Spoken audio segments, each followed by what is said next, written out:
top 5 ways to bring in your soulmate for both the divine masculine and the divine feminine. Let's go. The number 1 step in bringing in your soulmate connection is self-reflection. I'm going to talk about the feminine aspect, and then Wayne will go into the divine masculine side of things. But as a woman, to bring in your soulmate, self-reflection is the key component, because what we need to be doing is realizing ways that we're blocking that true, genuine, authentic, divine, powerful love from entering our lives. And I hate to place blame, because a lot of us are in situations and circumstances that we didn't choose, and we have been victimized. But we also have to take responsibility for the parts where we allowed poor behavior, where we settled for breadcrumbs, we settled for less. And so the number 1 step, self-reflection, is just getting clear on, number 1, is my relationship what I want, or am I in a place to bring in a soulmate connection? Do I attract high value partners? Do I attract high value people into my life? Am I in toxic situations? What's my pattern of toxicity in my life? Have I brought in poor partners? If so, why is that? Why do I feel like I don't deserve love? Why do I continue to settle for? We've got to get really clear on that and look at the ways that we do not feel good enough as a woman to bring in what we ultimately want. Okay, for the self-masculine, we're talking more about what guys need to do to also self-reflect in this space, in this part. You got to quit being delusional is number 1. So often we get delusional with our thoughts that we don't actually deal with them, and we don't go into our vulnerability related to them. So we have to look at the delusional part and take a look at the traumas and what our contributions are to those. Looking deep within, understanding that you do have traumas and that it's okay to have those, and not just trying to bury them down and not deal with them, be delusional that they're there, and actually bring them out in you so that you can surface them and then start to own those. So I think it's really important for each man to first look into himself. Number 2 step to bring in your soulmate is to seek help. So after you've done the first step of self-reflection and seeing where your life has fallen short and where you need to grow, now the next step is to seek out professional help.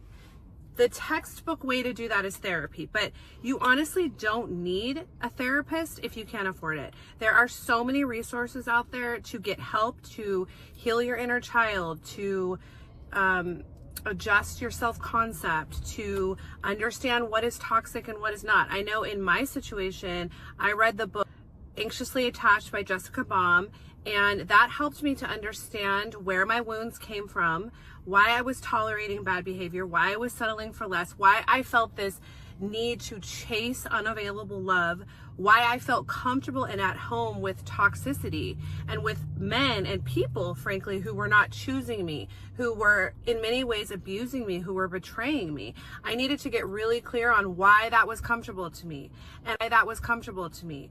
And I read books about trauma. I read books about how it shows up in your body. Another book I recommend is The Body Keeps the Score. That helps you to understand your body's cues when you feel unsafe, when your nervous system is dysregulated.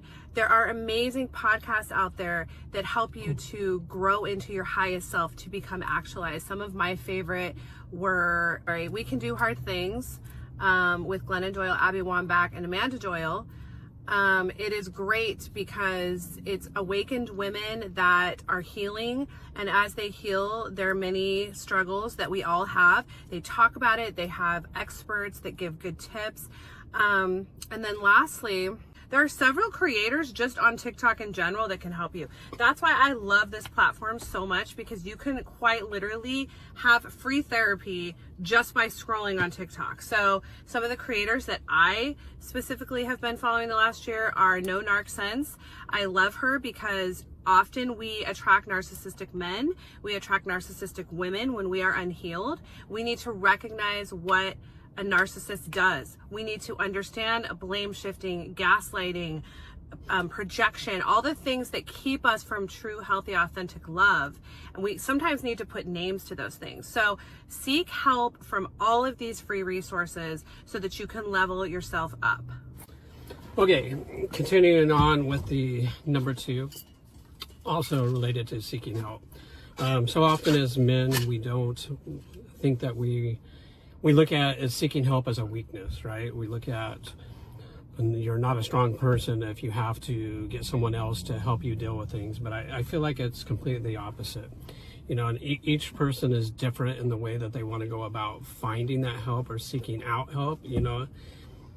As Stephanie alluded to, therapy is obviously a good tool, right? You can reach out, and there's life coaches, there's regular therapists, there is, like she stated, online creators that'll help you through that. And what I found that'll help me too is there's like a lot of men's groups that are on there that have been going through the exact same thing that you may be facing, or challenges and traumas that you have gone through that maybe you thought you were alone in, and there is a whole group of men out there that are dealing with the same thing. Because generally guys have a lot of similarities in what it is that they bury and don't want to talk about, but yet they just need to find other men who are willing to help them through that process. And as guys, we like to talk to our bros, we like to chit chat and stuff. So I think a good way to do that is also through sporting in groups and stuff.